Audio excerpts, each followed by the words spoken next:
The Riviera.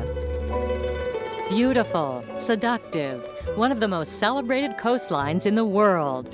Its western side graces France and Monaco. The east trims Italy. It is on the Italian side, in Genoa, that the legendary explorer Christopher Columbus was born. The very name Portofino conjures up images of the jet set, the rich and the famous, glamorous movie stars, musicians, even royalty. Yes, they've all been here, but the surprising thing about Portofino is how conservative, how traditional it is. There's never been a movie house here, never a discotheque, and there likely never will be. That is somewhat amazing in light of Portofino's history. This one-time sleepy fishing village became a mecca for Hollywood stars in the years after the Second World War. Indeed, it became the setting for a star-studded Hollywood film. Maria! Eddie, you and Jack keep looking for that alley. I'll see you back at the hotel. The picturesque village was the perfect antidote to the glitzy lives of the stars.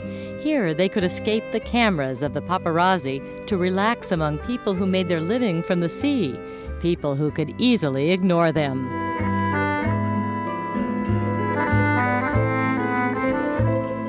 For many stars, this grand hotel served as a secluded hideaway.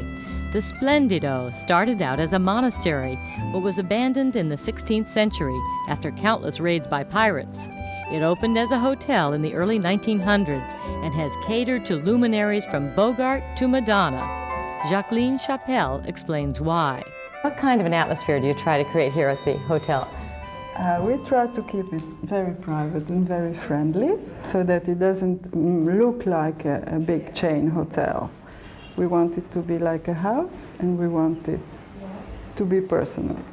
The Duke of Windsor was the first to sign the hotel guest book, just one of a number of royal signatures. And then this is again Princess Grace, huh? Yes. And how did she sign it?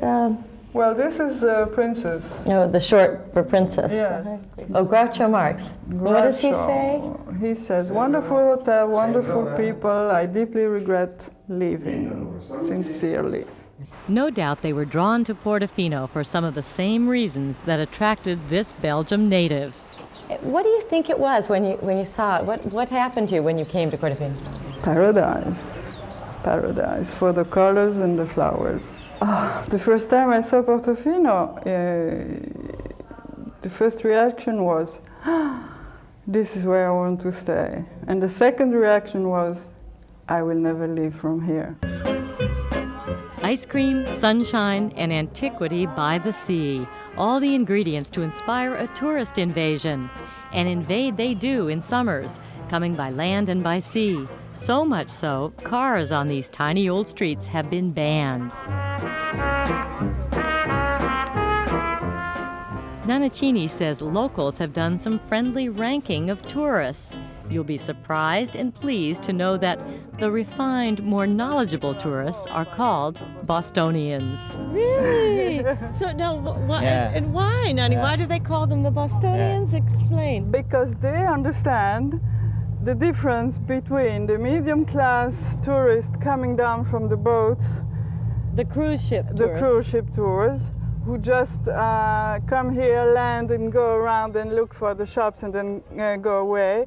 And the others who know something about Europe, about Italy, about Portofino. Oh, that's wonderful. And he says that everyone here can notice, and they make the difference, and of course they call the others the Bostonians. The Bostonians. People of Boston will be very happy to hear that.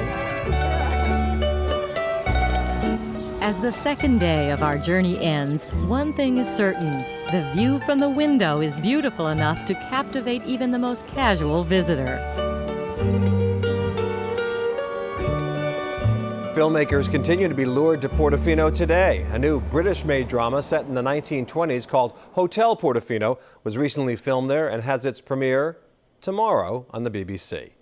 Next, Peter visits the land of the midnight sun.